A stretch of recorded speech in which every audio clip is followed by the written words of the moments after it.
Bushra Zaidi case के हवाले से तो मैं आपको ये बता सकता हूँ, मैं आई विटनेस रहा हूँ। मैं ज़माने में रहता था पापोश नगर नाज़ाबाद में रहता था मैं, तो मुझे इसी तरह याद है जो लोग जो थे वो सड़कों पर आ गए थे और बड़ा एक हंगामा खड़ा हो गया था उस पे। बुशरा ज़ैदी की हलाकत के बाद एक हफ्ते तक कराची आग में जलता रहा। बुशरा ज़ैदी और उनकी बहन नजमा जो बस में सफर कर रही थी गोलीमार के पास, करीब लगभग उस गोलीमार चौरंगी के पास उस बस से गिरती हैं और पहिए में आ जाती हैं। बुशरा ज़ैदी उसी वक्त जा बहक। उन्हीं दिनों कराची में ऑल पाकिस्तान मुहाजिर स्टूडेंट्स ऑर्गेनाइजेशन अपनी सियासी शनाख्त के साथ मुहाजिर कौमी मूवमेंट के रूप में सामने आई और नजमा की बहुत शदीद जख्म आते हैं, नजमा की टांग टूट जाती है। उस एक वाक़े ने कराची की सियासत को बदल कर रख दिया, लेकिन उसकी दोनों बहनें बुरी हालत में वहाँ पर सड़क पर पड़ी हुई थी और उसके बाद MQM की कुव्वत तोड़ने के लिए कई तरह के मंसूबे बनाए गए। एजेंसीज मुतहर्रिक हुई, कभी कोई ऑपरेशन हुआ तो कभी कोई मुज़ाकरात के जरिए मसाइल हल करने की कोशिश की गई। आज की नस्ल के बहुत से नौजवान नहीं जानते होंगे कि बुशरा ज़ैदी कौन थी और 15 अप्रैल को क्या हुआ था। 15 अप्रैल 1985 वो दिन था जब कराची में बुशरा ज़ैदी नामी तालिबा ट्रैफिक हादसे में जान बहक हुई और उसके बाद रोशनियों का शहर हमेशा के लिए बदल गया। Sir Syed girls college Karachi की ये तालिबा रेस लगाती हुई मिनी बसेस की जद में आई और मौके पर दम तोड़ गई। उसकी बहन नजमा ज़ैदी और एक तीसरी तालिबा भी इस हादसे में शदीद जख्मी हुई थी। जैसे ही इस हादसे की खबर सर सैयद कॉलेज पहुंची तो वहाँ की तालिबात एहतजाज के लिए सड़क पर आ गई। करीब ही वाक़े उस्मानिया कॉलेज के तलबा भी एहतजाज में शामिल हो गए और फिर देखते ही देखते ये एहतजाज पूरे कराची में फैल गया। ये वो जमाना था जब जनरल ज़िया-उल-हक ने गैर जमाती जमहूरियत बहाल करके चंद माह कबल ही मार्शल लॉ के खात्मे का ऐलान किया था और गौस अली शाह सिंध के वजीर आला मुंतखब हुए थे। हंगामा आराई शुरू हुई तो बहुत सी बसेस को नजर आतिश कर दिया गया, जिनमें वो बसेस भी शामिल थीं जिसकी जद में तालिबात आई थी। मुजाहिरीन का मुतालबा था कि बस ड्राइवर को सजा दी जाए। कराची में चूँकि ट्रांसपोर्ट पर पठानों का गलबा था, इसलिए ये हंगामा आराई लासानी फसादात में तब्दील हो गई। पुलिस ने तलबा को मुंतशिर करने के लिए आंसू गैस के शेल फायर कर दिए और कुछ पुलिस वाले शेलिंग करते हुए उस गर्ल्स कॉलेज में भी दाखिल हो गए जिसकी तालिबात बस की जद में आई थी। लाठी चार्ज और शेलिंग से बेशुमार तलबा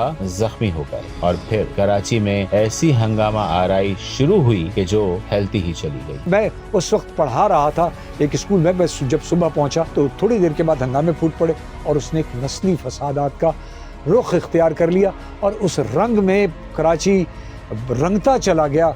यानी 85 से लेकर 1985 का जो वाक़या है उस सिलसिले को अब बढ़ते बढ़ते बात कहाँ से कहाँ पहुँच गई। बहरहाल ये कहना चाहिए कि एक बड़ा अंदोनाक वाक़या जिससे कराची की बहुत सारी चीज़ें तब्दील हुई। हमें आज तक इस बात का दुख है, बुशरा ज़ैदी की इंतकाल पर हमें दुख रहा। वज़ीर आला को हालात पर काबू पाने के लिए फौज तलब करना पड़ी और मुतासरा इलाकों में कर्फ्यू नाफिज कर दिया गया। अगले रोज बुशरा ज़ैदी की नमाज जनाजा के मौके पर फसादात में शिद्दत आ गई और नमाज जनाजा के बाद पूरे कराची में लासानी फसादात की लपेट में आ गया। बस ड्राइवर की गिरफ्तारी के लिए शुरू होने वाले एहतजाज का नतीजा पख्तून महाजिर फसादात की सूरत बना। बुशरा ज़ैदी की हलाकत के बाद एक हफ्ते तक कराची आग में जलता रहा। उसके एक हफ्ते के दौरान कमोबेश 200 अफराद जाँ बहक हुए और बेशुमार जख्मी हो गए। तमाम तालीमी इदारे बंद कर दिए गए। शहर में नामालूम अफराद ने नफरतें फैलाने वाले पंफलेट तकसीम भी कर दिए। कराची के लोगों ने पहली बार असलहा बरदार नौजवानों को देखा जो खुदा मालूम कहां से आते थे और अंधाधुंध फायरिंग करके फरार हो जाते थे। इस अरसे के दौरान नाजिमाबाद, नॉर्थ नाजिमाबाद, लियाकताबाद और औरंगी टाउन समेत कराची के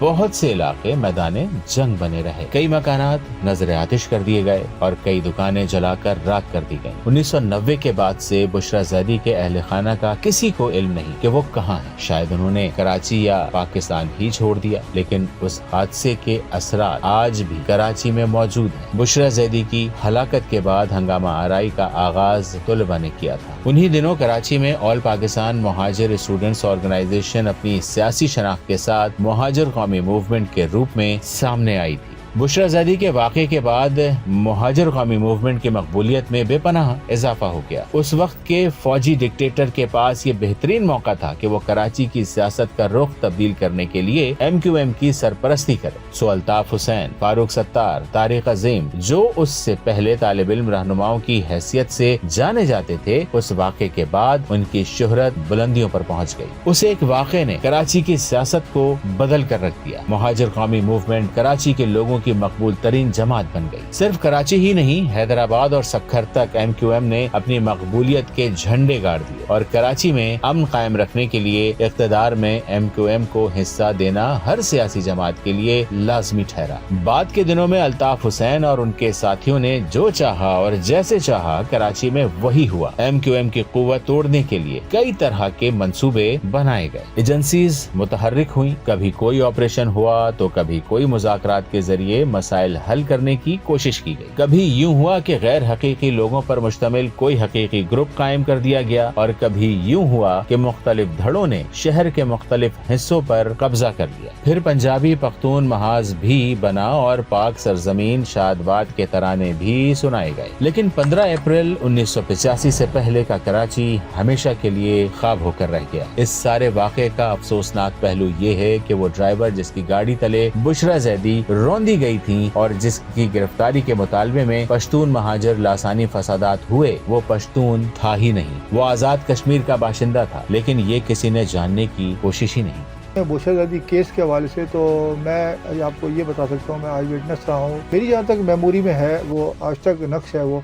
कि एक सियासी पार्टी तंजीम के कॉल पर जो है वो बुशरा ज़ैदी का जो हुआ था हादसा, तो उस पर काफ़ी लोग जो है जमा हो गए थे। मैं उस ज़माने में रहता था पापोश नगर नाज़ाबाद में रहता था मैं, तो मुझे इसी तरह याद है जो लोग जो थे वो सड़कों पर आ गए थे और बड़ा एक हंगामा खड़ा हो गया था उस पर। वो आज तक जहन में है मेरे, मगर मुझे ये नहीं पता लगा कि उन केसेस पे उनकी जो कार्रवाई हुई थी बुशरा ज़ैदी के हवाले से, उस पर क्या हुआ।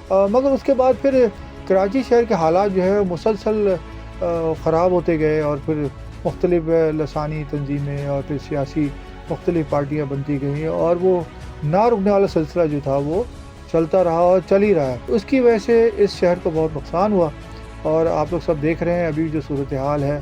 तो मैं समझता हूँ कि इस शहर की अगर बेहतरी की अगर तरफ तवज्जो दी जाए तो जो केसेस पुराने थे उस पर फोकस किया जाए कि क्यों ऐसे वाक़यात पैदा हुए या फिर ऐसे वाक़यात पैदा करने वाले वो कौन लोग थे जिनकी वजह से इस शहर की हालत जो है इस तरह से हुई। जलाओ घराव का सिलसिला और ये जो तोड़ फोड़ के वाक़यात थे वो दिन ब दिन इस शहर में बढ़ते गए और बढ़ते ही चले जा रहे हैं, मगर रुकने और थमने का नाम नहीं ले रहे। तो इस पर चाहिए कि हम सबको मिलकर काम करना पड़ेगा।